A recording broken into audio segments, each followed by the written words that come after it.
Hello everybody, welcome back to Read and Reread. I am Angelia and today I'm doing a tag. It's called the Beauty and Books tag, and this tag was created by Ruben at To Readers It May Concern and Emily at the Linguist Library, and I was tagged by my friend Pat at Book Chat with Pat. Thank you, Pat, for tagging me and finally getting around to it. She probably tagged me a month ago or even more. But I didn't do tags during September because I was making extra videos about the 30 stories in 30 days. But now I'm ready to dust this one off and give it a shot. I will warn you in advance that I prepared a little bit. I grabbed some books, but I looked through the questions and then I just grabbed some books and I thought I'll just figure it out as we go. So here we go with a poorly planned tag that hopefully I won't have to spend all day editing out digressions and word salads, but let's just see what happens. All right, the prompts. And this is about beauty in the content of books, not the physical object of the book. There's been a couple of great tags about that, and I think I've done at least one of them, but this is about the beauty in the writing or in the different elements of the book, like the character and things like that. So, okay, let's go. Number one, beauty in concept. The idea or plan of this book is a beautiful idea. Somehow the whole thing is just a beautiful project. So I thought of a book from the past and a more contemporary book. And so my older book, and I did also choose this in honor of Victober, is Jane Eyre by Charlotte Bronte. I know this is not the most original choice, but it is a beautiful novel. Of course, it has beautiful writing, a riveting plot, an amazing main character who goes from childhood to adulthood, and she goes through her own personal journey. She's on a quest for independence and autonomy in a time that did not really work in her favor. So this is the first thing I want to say, is that not only is this a beautifully written book with a completely gripping plot, fantastic characters, just everything about that is great, but it's a book that so many people love despite it somehow falling outside of their usual kind of books that they love. So I have heard people who love scary and horror and gothic, they love it even though it's not exactly those, but it has enough flames around that fire that it works for them. I've heard people who don't really love older books, 19th century books, but they love it anyway because of the character and the plot. I love it even though it is really long, and I have a problem with really long books, but I have read this multiple times over the decades. So it just is a book that defies the limitations of where you would categorize it, and it is definitely Charlotte Bronte's masterpiece. If you have never read Jane Eyre and you think it's a certain kind of book that maybe is not your type of book, I really strongly advise you to give it a try. And if it does sound like your type of book and you still haven't read it, you are going to love it, and it's going to shoot right up to the top of your favorites. A more contemporary selection under the category of beauty and concept is a book that I have talked about a number of times. One of my favorites from last year, and that was North Woods. Now, I love a book with an interesting structure. I just really loved the concept of this book. There is a house near the woods, in the countryside in New England, and the chronicle of this house from when it is built by a Puritan couple that has ran away because they fell in love. They build the house, and then the house survives over the centuries. And so the house is the central object, the house and the woods. It's not just the house, it's also the nature, the animals and the plants, the trees, everything around the house, at the cycles that all that goes through as different humans come in and out of the story over the centuries. The book is in multiple storytelling formats. The characters change. There's links to previous things. You have letters, journals, narratives. I think there's an introduction to a book. There's songs. There's all these different formats that tell the story of the humans going through the centuries that intersect or live in this house, but also the way that the world reclaims the land and the space again and again, regardless of the human intervention. Human history, natural history, all of it moves forward and cycles and circles back again and again, and it's beautifully written. It's one of those ones that just got me from the very first page as soon as I started to read it, because when I heard what it was about, I thought, well, that sounds interesting, but is it good or is it boring? Is it sort of is it too preachy about the point of it all? But no, it's just so good. It just begins with the runaway lovers and it just goes on from there.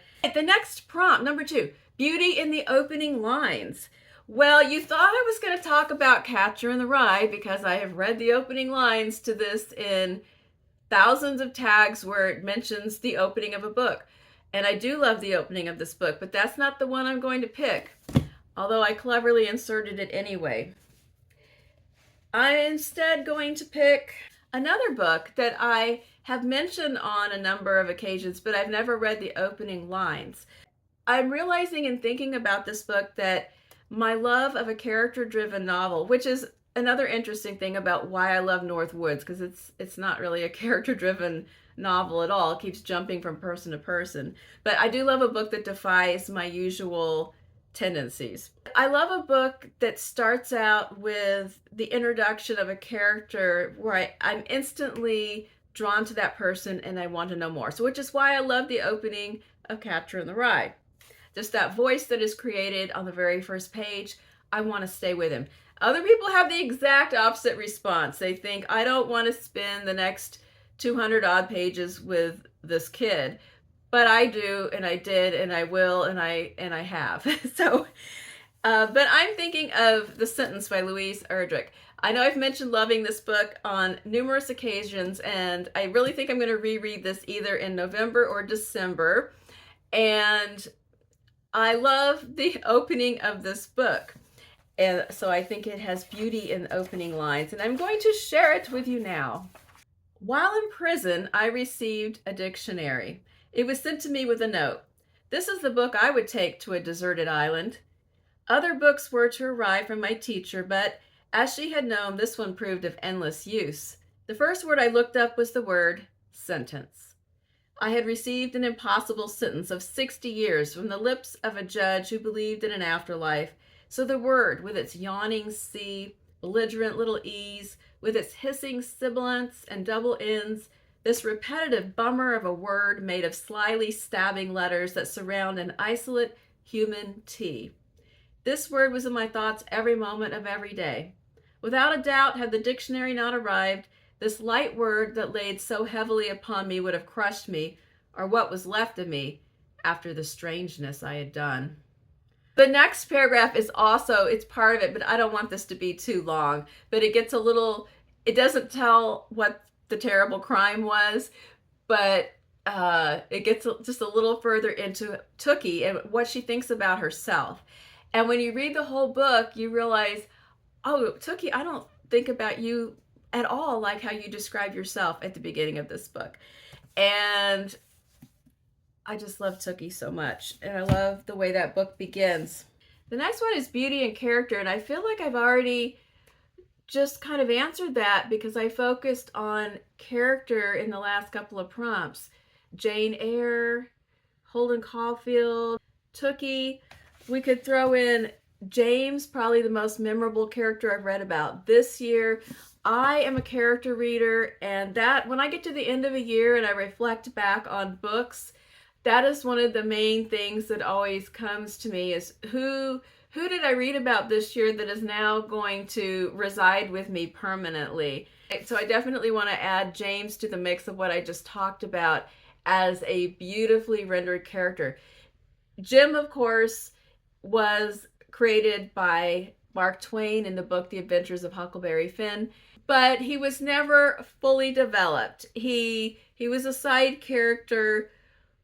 He was a person of dignity. He's a person, but we see him through the lens of Huck and how Huck comes to recognize him as a full human being who deserves respect and friendship and honor. But we don't ever get Jim's side of the story or Jim's perspective. And here it's all about Jim. It is first person, and he eventually claims the name James for himself. Some people have avoided it who don't like to read books that are the hype and they wait till it dies down. And I kind of get that, but I don't do that. I tend to just dive right into the hype pile. I'm hoping that this book is on the precipice of winning multiple major awards. Beauty amidst pain. Oh, yes. The painful beauty of fiction. And when I thought about this, I did think of some actual novels that immediately sprung to mind. Definitely James. I read All My Puny Sorrows earlier this year, and that one was all about grief and loss and mental illness, and absolutely staggeringly beautiful. And then I also started thinking about poetry.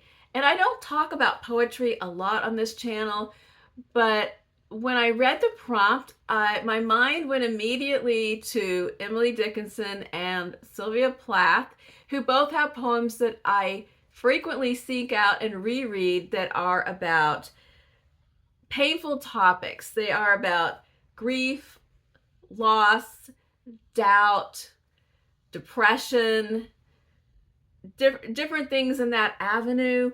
I thought about one of my favorite lines in an Emily Dickinson poem. So I have to look up what the number of the poem is, but it's the one that begins, I felt a funeral in my brain.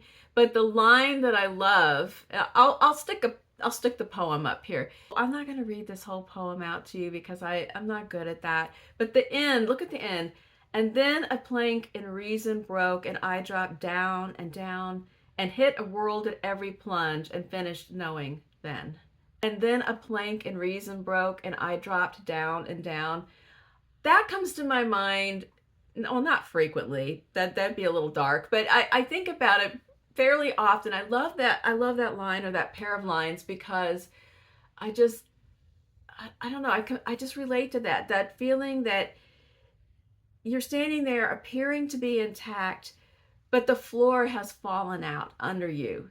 You are dropping down, you are hitting things on the way down, you're collapsed, the house is collapsed, everything, and you may just be standing there appearing to be fully in control, and the floor has fallen out from beneath you inside. So I've always loved that, and that is pain and beauty to me. Number 5, beauty and incompleteness. This might be my favorite question in the tag because I thought of a couple of different ways to perceive this. I thought of books that are ambiguous in some way in the content or the resolution. And even I also thought about the exact endings of some books. And there's a lot of debate when people talk about books and review books about the books that have unresolved or ambiguous content. And some people really dislike that, and it makes them too uneasy. They don't like books with lots of loose ends. But unless it's a murder mystery where they fail to completely explain the plot, I love an ambiguous book. I think that's one reason why I love a lot of dystopian and post-apocalyptic novels, because a lot of times there are things that are not explained because the characters don't know. The characters are living in some kind of moment. They don't really know everything about what happened, and we never find out. We are just there for the survival. So I do love books like that. A recent example of that was I Who Have Never Known Men, where we just start where something has happened that nobody can quite remember, and these women are imprisoned in an underground bunker. There's these men that guard them that don't speak to them. There's a group of women, and eventually, well, I'm not going to tell you what happens, but we just drop in on this. The people don't know why they're there. We don't know why they're there. We're not going to know why they're there, but we're going to move on with them and see what happens next. I am all there for books like that where we don't really know what the hell's going on. Another book that was completely realistic fiction, but also sort of dropped in went along for a way and then exited was Nevada by Imogene Binnie. And this is a novel about a woman living in New York City, a trans woman who a lot of crap hits the fan all at once in her personal life and in her job. But she's a really engaging character, and she goes off on a road trip where she eventually meets a young man that she thinks might also be a trans woman. He's not so sure. He is questioning and trying to figure it out, and she's trying to give him some guidance and some information from her point in life further along in the journey of she's been transitioned for like a decade, I think, or something like that. She's not really the best person to give advice because her life is kind of in disarray, but on certain aspects of the topic, she is the best person to give advice. And so the story carries along, and then it just kind of stops. We never find out for sure what all happened to anybody in the story, and that would probably drive some people crazy, but I felt like that was kind of the point of the story. That here's this intersection of people at this point in time in their life, and this is how far they got, and they'll probably be okay, but we're not going to know. So I enjoy that a lot. Also, I am okay with books that end in off-kilter ways, kind of weird, abrupt endings, not quite resolved. And the king of abrupt endings is, once again, my friend, Percival Everett, who has the most abrupt endings I can think of. These are the books, besides James, these are the other books that I have read by Percival Everett. And each of them has an ending that is unexpected, a sudden cutoff, sometimes right before something that you really would like to know. Other times, the clock has run out and the story ends, and every time he gets me again, and then I think, okay, I kind of loved that. James is the least of these. James has the most normal kind of cutoff point of the ones that I have read. So if you get to the end of James and you think, wait a minute, that was the most complete ending that I have seen him offer. Some of these, you're just left hanging in various ways, but for some reason I enjoy the sensation. All right, the next one is Beauty in Place.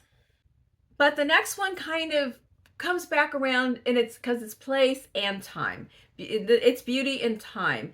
And I do have a specific example from near the beginning of The History of Sound, which I just read really recently in the past couple weeks. And this is one of my favorite books this year. And they are short stories, and there is a connection, but there's a special pattern in the connection. And the pattern is explained in the book because it's a musical pattern. And so the first and the last story are the A's, and then inside it's like B, B, C, C. So there's paired stories that have connections, but we move back and forth in time. We're in Maine and other parts of New England. The writing is incredibly beautiful. This author this is his first fiction. He has a nonfiction book that I am going to seek out and possibly read for Nonfiction November. But at the beginning of this book, there is an elderly man named Lionel who his life work he was a singer and then a music historian, and he is thinking back to his earliest days when he was in college, and then college got interrupted by World War I. But during that time period, he met and fell in love with his first love, who was a man named David, and they had a short but very beautiful relationship. And one special summer, they went on a walking trip in the United States to record oral musical traditions. And they're using some pioneering at the time sound equipment to record and make albums of these songs and music. So in this passage, he's talking about not what they recorded, but things that they did not record. And they just live in his memory. And so I think it's beautiful. He's thinking about a time and a place in his life, And here's the passage. And it's from the first story, so maybe it will give you a little sample of this book, and you'll know if you would like to read it. Of all the recordings that summer of 1919, I felt like we were missing the best sounds. I wanted an oral journey of the days between our work sessions. The sound of a windstorm coming up a valley. The sound of the pines' broomed limbs brushing overhead. The kapok kip koop of 8 children's wooden spoons hitting wooden plates down a table south of Augusta. The crackling lard around a side of meat burning in a skillet. I wanted a recording of David whispering, "Holy Jesus," when we first came to a field glowing with fireflies in Dog Hill, of the scrape of a snapping turtle's claws across a table in Lincoln, the time in Cowper when Nora Tuttle and her 3 daughters, each so eager to have their songs recorded, singing at once entirely separate songs, each Tuttle trying to outdo the others until David had to quiet them by knocking 2 cooking pans together. Love Williams in Southwick, seated in the middle of her kitchen, singing a modal tune while I tried to fix the phonograph. Her 6 children and 5 stepchildren all sitting around her, quiet, until Love came to the second refrain when the children couldn't restrain themselves and one by one joined their mother. 12 singers, 4 harmonies. And then a little further down, I'm going to skip over something. The history of sound, lost daily. I've started to think of Earth as a wax cylinder, the sun, the needle, laid on the land and drawing out the day's music. The sound of people arguing, cooking, laughing, singing, moaning, crying, flirting, and behind that, a silent sweep of millions of sleeping people washing across the earth like static. So I think that adequately covers actually both the beauty in place and time, both for us as readers and for Lionel in his memories. All right, so then we have the last one is Beauty in Catharsis. And for that, we're going to pull out our old friend, Station 11 by Emily St. John Mandel. How many times have I talked about Station 11? And have you still not read it? What are you waiting for? It's reductive to say it's a pandemic novel, not the one we actually had, but one that she imagined years before COVID ever happened. A terrible flu sweeping the earth and wiping out the majority of the population in rapid succession due to the fact that the arrival of this wasn't noted until people had flown all over the world and brought it everywhere all at once.